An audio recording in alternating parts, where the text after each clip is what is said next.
Hey, David Brewster here on the 3 for All. This is 3 Angus Young Licks from 1981, and I did put together an AC/DC Chordplay episode last year, and that focused on some of the chord-based, music and ideas from Angus and his brother, the late great Malcolm Young. And this lesson's going to focus more on Angus's, licks and lead style. And Angus is a really interesting kind of musical anomaly because there's no question he's a rock and hard rock guitar legend. He's influenced millions of people all over the world, but his lead style is heavily rooted in blues music. You can hear it very distinctly. I hear Albert King and maybe some Freddie King, B.B. King, definitely the Three Kings are involved. Maybe a little bit of Albert Collins, of course a little bit of Clapton slipping in there. And just this really distinct, blues phrasing and bending and vibrato. But of course the energy is just jacked up. There's lots more overdrive and distortion, lots of energy and conviction. These accented and staccato phrases, when he plays, it's very distinctly, Angus Young, a total, legend of the guitar.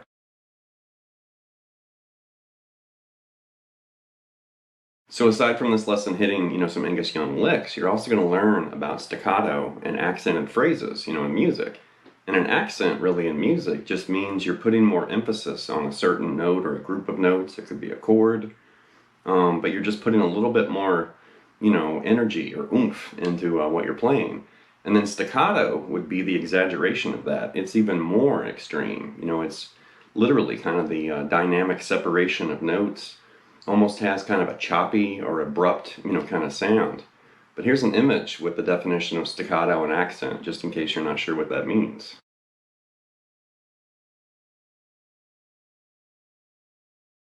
The licks in this lesson actually came from a couple different places, but they generally do revolve around 1981.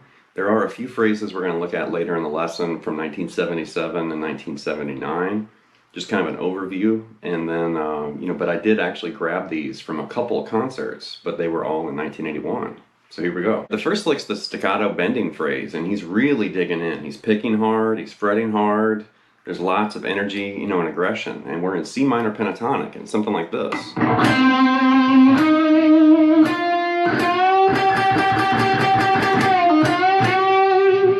One more time right there.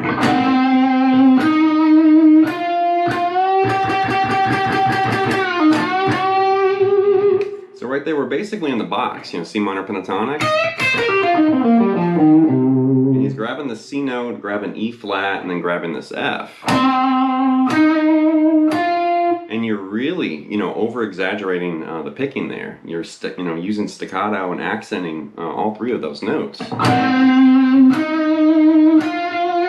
And he's really picking hard. You can hear it. And right there, grab that F, pick it again, and bend it up a whole step to G.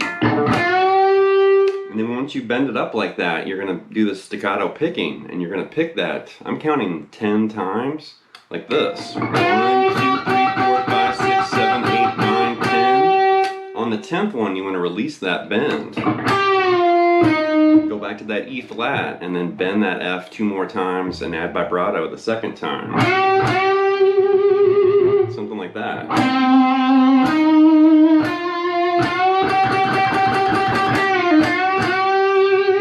And it's very intense. There's a lot of, energy in that phrase for sure. And that's just a telltale, Angus Young lick. You can hear it, and it's like, yeah, that's totally Angus Young.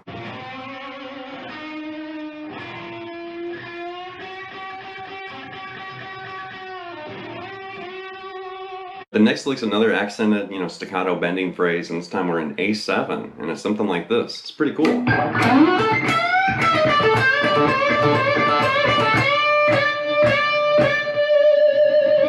One more time.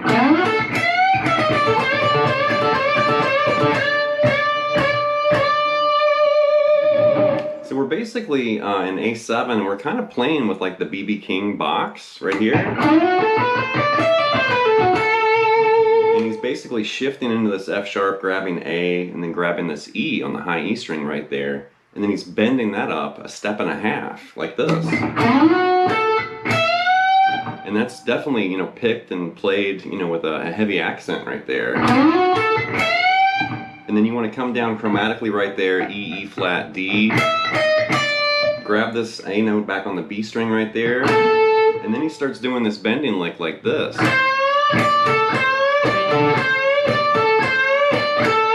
So you're bending that C up a whole step and then grabbing D and then grabbing A and then doing it again. You want to do that 4 times, like this. And then right there, the last time, you want to bend that C up to D 4 times, and the last time add vibrato. Something like that.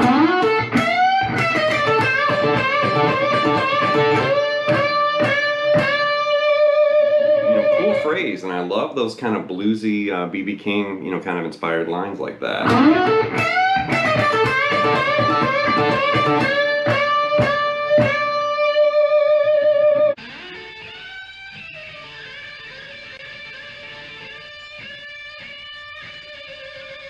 Okay, up next is another aggressive, blues rock bending phrase, and it's, played with lots of, authority and conviction and energy, and it's in E flat. So AC/DC is not really known for tuning down a half step.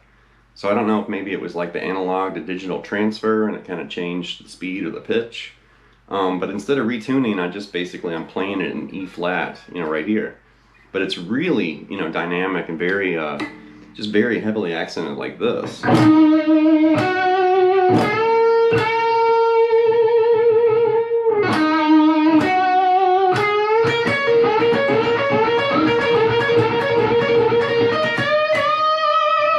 One more time.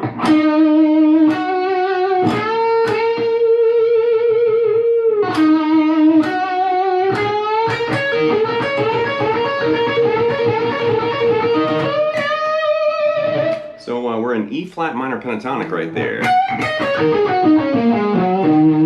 And he's grabbing these first few notes with so much, authority. It's wild. So E flat, this G flat, and then that A flat right there.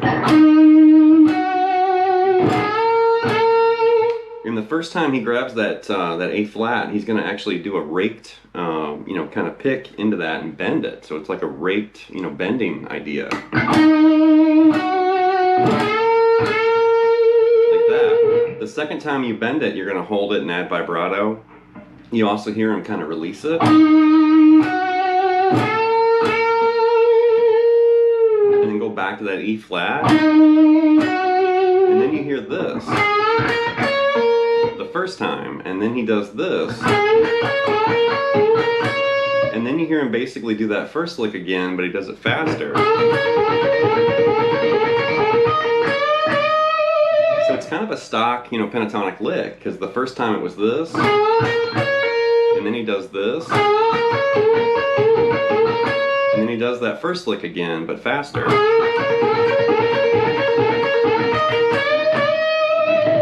Very typical kind of pentatonic phrase, but in Angus's hands, it just comes to life, and it has this just crushing energy to it.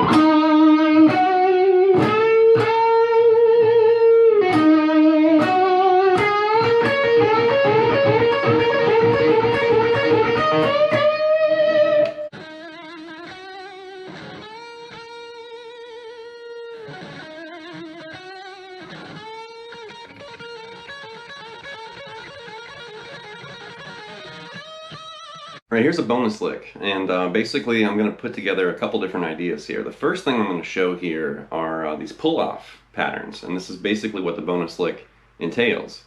But Angus has been doing these pull-off, one-handed, licks and riffs in his music for a long time, long before Thunderstruck. And a lot of players just don't really realize that, but it's like, no, he's been doing this in concert forever. And if you've ever seen AC/DC in concert, you've seen him do this. You've also probably seen his ass, because he definitely moons the crowd, I think every concert. So I've seen AC/DC a few times, which means I've seen Angus do this, and I've also seen his butt, unfortunately. But anyway, here's a clip, and the first clip's going to be from 1977.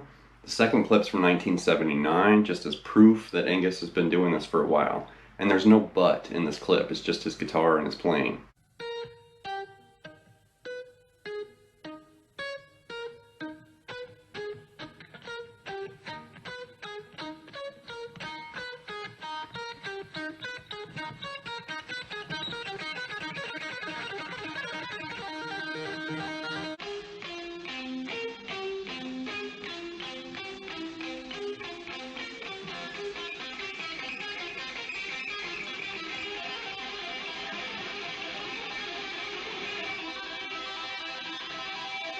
We haven't reached the bonus lick yet. This is just extra footage, but I wanted to show you what he was doing in those two clips.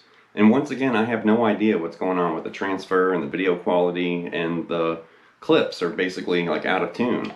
So the first one from 1977 is actually, it sounds like it's tuned down a half step. And then the second one from 1979 sounds like it's tuned up a half step. So the first one was on the high E string, and I've actually tuned my B and high E to those video clips. So my high E is actually tuned down a half step, and my B is up a half step. But that first one is basically like this, and we're doing an accelerando, which means you're going to gradually, increase the speed, like this.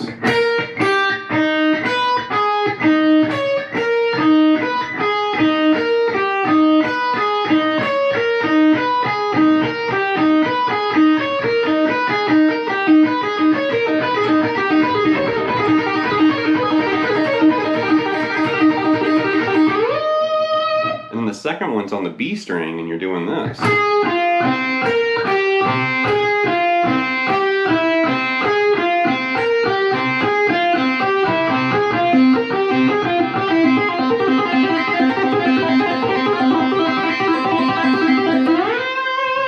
Something like that. And those kind of phrases have been around forever. You think of Randy Rhoads, and there's tons of players that have done these kind of open string, pull-off licks. Kirk Hammett, there's tons. But the bonus lick now, which is what we're ready for, this is in standard tuning, so we don't have to do anything weird with the tuning. And now we're on the G string, and it's something like this.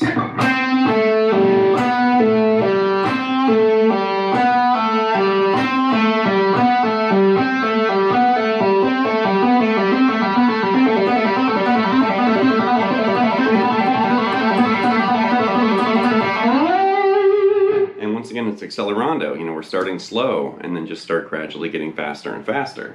So this one's on the G, and we're doing this. And this is great. Both of those, actually all three of these are great, for your pinky. Definitely get some extra exercise for your pinky finger. But right there, we're grabbing that C to A to the open G, and do a pull-off right there like that. And the second phrase was that B, A, G, like that, and use your third finger there for that B. And then just alternate back and forth, C, A, G, B, A, G.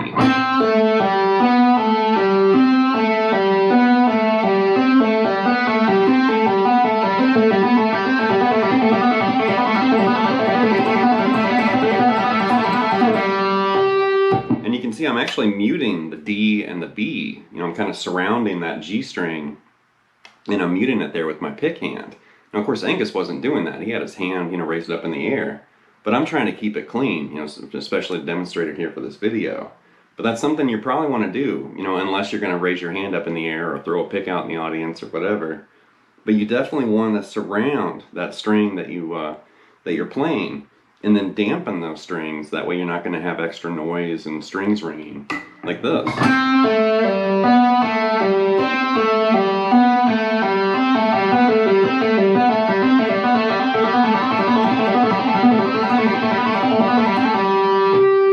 And it's just something you can kind of work on. And notice I wasn't picking. It was all left hand, fret hand legato. So work on that too.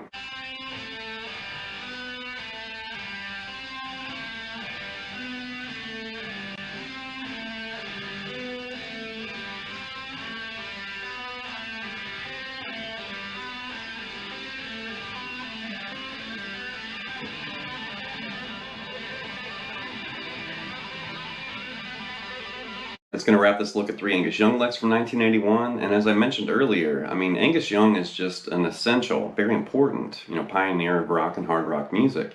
Influenced everybody, And there's just something about AC/DC. I don't know what it is. It's this primal energy, and you've got a lot of songs in E and A and D, and that steady kind of 4/4 drum and the steady bass, and then you hear the riffs and guitar licks come in. And then the scratchy vocals, and it's just dynamite, when you hear it. It's like, yeah, turn that up. And I'm a prog rock nerd. I like, funk and jazz and fusion and, some classical and some different styles of music. But I always come back to AC/DC, and it's like candy or this guilty pleasure where it's like, yeah, let's listen to some AC/DC or jam, some AC/DC tunes. Have a Drink on Me and Live Wire and Jailbreak and some of these songs. You just can't beat it. It's classic. So anyway, leave some feedback and comments. Please subscribe to Net Lessons, and I'll be back before you know with more content and material. Thank you.